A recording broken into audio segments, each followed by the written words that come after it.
අපි කොච්චර සමාජ දියුණුනත් අපිට වැදගත් වෙන්නේ හිතේ සතුටනේ. ඒතර මේ සිංහල විෂය ගත්තොත් සාහිත්‍ය පාඩම් පොත ගත්තොත් පාඩම් 16ක් තියෙනවා. පාඩම් 16 කියන්නේ කතන්දර 16ක්. ඒතර මේ ළමයෙකුට කවියක් කියන්න, සින්දුවක් කියන්න, කතාවක් අහන්න, පොඩි රසවින්දනයක් කරන්න තියෙන එකම chance එක තමයි මේ සිංහල විෂය. ඔය ඕකට හරි ලස්සන උත්තරයක් මම නෙවෙයි මේ ගුරුතරුව වේදිකා නාට්‍යයේ ජයලත් මනෝරත්න ශූරින් දෙනවා. ජයලත් මනෝරත්නගෙන් අහනවා මේ වේදිකා නාට්‍ය ඇතුලේ දැන් ශරීර සුවතා සෞඛ්‍ය වගේ විෂයක් ඉගෙන ගත්තොත් කොන්දවත් කෙලින් කරගන්න ඉගෙන ගන්න පුළුවන්. කොන්ද කෙලින් තියාගෙන ඉන්න පුළුවන්. ඈ මැටි කර්මාන්තය වගේ ශිල්පයක් ඉගෙන ගත්තොත් මුට්ටියක් හදන්න හරි පුළුවන්.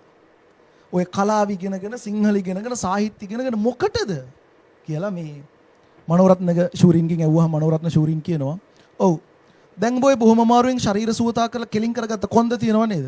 ඔව් අර මැටි ශිල්ප ඉගෙනගෙන බර මුට්ටියක් හදාගෙන ඔය අර කෙලින් කරගත්ත කොන්ද උඩ තියාගෙන ඉන්නව නේද?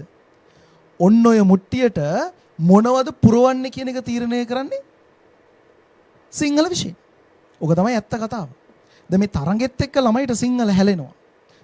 රසවින්දනය හැලෙනවා.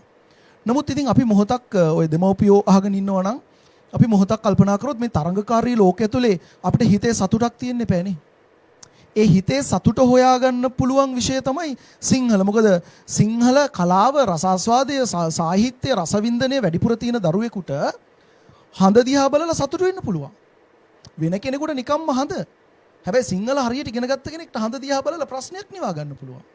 මුහුදක් දිහා බලලා ප්‍රශ්නයක් නිවා ගන්න පුළුවන්. වෙන කෙනෙක්ට වැස්ස කරදරයක් වෙනකොට සිංහල ඉගෙන ගන්න ළමයා, කලාව ඉගෙන ගත්ත ළමයා වැස්සෙන් ජීවිතේ එන්ජොයි කරනවා. එතකොට මං හිතන්නේ මේ thinking පරිකල්පනය, රසය, කලාව ඔය ඔක්කොම කැටි වෙච්ච හොඳම විෂය තමයි සිංහල. ඉතින් ඒ හින්දා අනිවාර්යෙන් මං හිතන්නේ සිංහල මේ ඒ සාමාර්ථය නැතත් සිංහල කියන විෂය ඉගෙනගත යුතුයි. ඒ හින්දා අපි ඔය මේක විභාගෙට මුගන්නන විෂයකුත් නෙවෙයි, මම විභාගෙට මුගන්නන ගුරුවරයෙකුත් නෙවෙයි. මං කියන්නේ පුතේ උඹලා විභාග ෆේල් වුණත් කමක් නැහැ.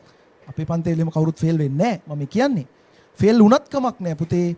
උඹලා ජීවිතේ ගොඩ යන්න ඕනි. කොතනට වැටුණත් ඒ වැටෙන තැන පැලවෙන්න පුළුවන් චරිතයක් වෙන්න ඕනි. ඉතින් ඒක අපිට මේ අපේ විෂය තුලින්ම හම්බ වෙනවා. එතකොට ඕක තේරුම් ගත්ත ළමයි ටික සිංහලවල අගය දාලා යන්නේ අපි විභාග ඉවර වුණා ජීවිත කාලෙම අපිත් එක්ක එල්ලිලා ඉන්නවා.